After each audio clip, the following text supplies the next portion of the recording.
Maryland Economy is a podcast authorized by Sonya Dunn for Maryland, Seaborn Carter, Treasurer. I'm Sonya Dunn, and this is Maryland Economy.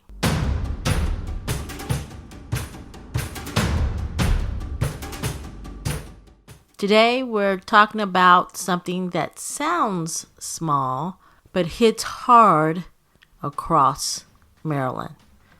The so-called paint tax. Now, technically, the state calls it a PaintCare fee. Starting on this past April 1st, 2026, every Marylander, and especially every contractor in the construction building industry, started paying this fee. But let's be honest, if it walks like a tax, and it charges like a tax, and people feel it like a tax, well, we'll get into that a little bit later. There are 7 things that I want to cover. Number 1, how much is this new fee? Well, this new fee is added every time you purchase in Maryland. About 50 cents for small containers, around $1.15 per gallon, and up to $2.25 for a 5-gallon bucket. And here's the key. You pay at the register. Yes, at the time of purchase. There is no opt-out, there is no refund, and there is no credit. Number 2, the impact on small business and construction. Let's talk about who really feels this. This isn't just about a homeowner painting a bedroom. This hits contractors, painters, remodelers, developers, small, mid-sized, and large construction businesses. Because let's face it, folks, they're not buying 1 gallon. They're buying dozens or hundreds of gallons per job. Even small per unit fees compound fast, rising project costs and squeezing already tight margins. And those costs, you got it, they get passed down to who? You, the Maryland homeowners and renters. Number 3, where does this money go? Here's where it gets controversial, everybody. None of this money goes into Maryland's general fund. Instead, 100% of the fees go to a nonprofit called, you guessed it, PaintCare. That's why it's called the PaintCare fee. So PaintCare is not even a Maryland state agency. It was created by paint manufacturers, operates the program in multiple states, but they're not located in Maryland. And yes, critics, including lawmakers, have raised concern that this money is being managed by an organization based outside of Maryland. Number 4, private entity collecting a state-mandated fund. So I just discussed about the controversial part. Now this part is raising eyebrows across Maryland. Maryland passed a law requiring this fee, but the fee is set and administered by PaintCare that is outside of Maryland, and the organization collects and manages all the revenue. Now, supporters say it reduces environmental waste, it shifts disposal costs away from local government, but critics are also saying that this is effectively a state mandate charge run by a non-government entity. And that raises real questions about oversight, accountability, and transparency. Number 5, more about PaintCare. Here's what we can confirm.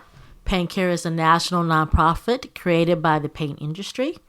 It is headquartered in Washington, D.C., not Maryland.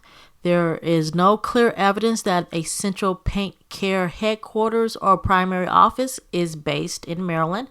The Maryland program is run through retail drop-off locations, local partners, and the oversight is by the Maryland Department of the Environment. What's important? Instead, the model is centralized, organized outside Maryland, operating locally through partners, sites, and contractors. There are benefits, but let's be clear. Most retailers and partners' sites are not getting paid to participate. They may get free equipment and increased foot traffic, but not direct compensation, unless they run a Pacific reuse program. But couldn't Maryland have started that program on their own without PaintCare? Think about that. Meanwhile, contractors, they get free disposal options, but only after paying the fee up front. Number 6, is it a tax or not? Here's the technical truth. The program says this is not a tax. It's a fee, because the money does not go into Maryland's state treasury. But for everyday Marylanders, it is a mandatory fee added at checkout required by law, and you even pay taxes on it. So functionally, people experience this the same way they experience a tax. Why does this matter? The more precise version is the funds are not controlled by Maryland's budget system. They are managed by a national nonprofit headquartered outside of the state. This isn't a traditional tax flowing through Maryland's budget. The money goes to a national nonprofit headquartered outside of the state that runs the program through local partners. So while some services happen here, the financial control does not sit with Maryland taxpayers or Maryland's budget process. Number 7, the bigger issue. This isn't just about paint. This is about how Maryland creates, collects, and controls money. Traditionally, when Maryland imposes a tax or a fee, the government sets the rate. The state collects the revenue. The money goes through the state budget process, and elected officials are directly accountable to taxpayers. That system, imperfect as it may be, has one core principle. Public money is controlled by public institutions. But this program changes that model. Under this structure, the state requires the law by fee, but a private industry-run nonprofit administers it. That same entity manages the funds and sets the fee level, and the money operates outside the traditional state budget process.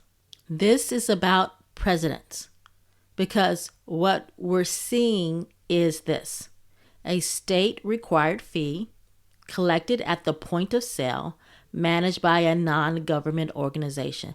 That is a big fundamental shift, and it raises a bigger question. Is this the direction Maryland wants to go? Because now we have a mandated charge on consumers that does not flow through the state treasury and is not appropriated by the legislature each year. So the question becomes, where does accountability sit? And why is this money not coming back into Maryland? It's not fully with the legislator, and it's not directly with the state, and it's not something taxpayers voted on or see in the state budget. Supporters argues this model is more efficient and industry funded, but critics say something different. It's a new pathway for state mandated costs that operates outside the traditional oversight structure. And that matters because once a model like this is in place, it creates a blueprint that could be expanded to other industries and government entities. So again, this is bigger than paint. It's about who controls the money, who sets the rules, and who is accountable to the people paying the bill. So let me just leave you with this. At the end of the day, small businesses are paying more. Consumers are paying more, and the money is flowing outside traditional state control. Whether you call it a fee or a tax, Maryland taxpayers are footing the bill.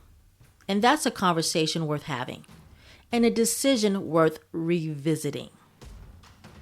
I'm Sonya Dunn. This general election, vote Sonya Dunn for Comptroller of Maryland. If you want to learn more about me, go to my website, votesonyadunn.com. That's vote, SONYADUNN.com. Thank you for listening. Until next time, from the shores to the mountains, from the bay to the beltway, we are Maryland Strong. Maryland Economy is a podcast authorized by Sonya Dunn for Maryland, Seaborn Carter, Treasurer.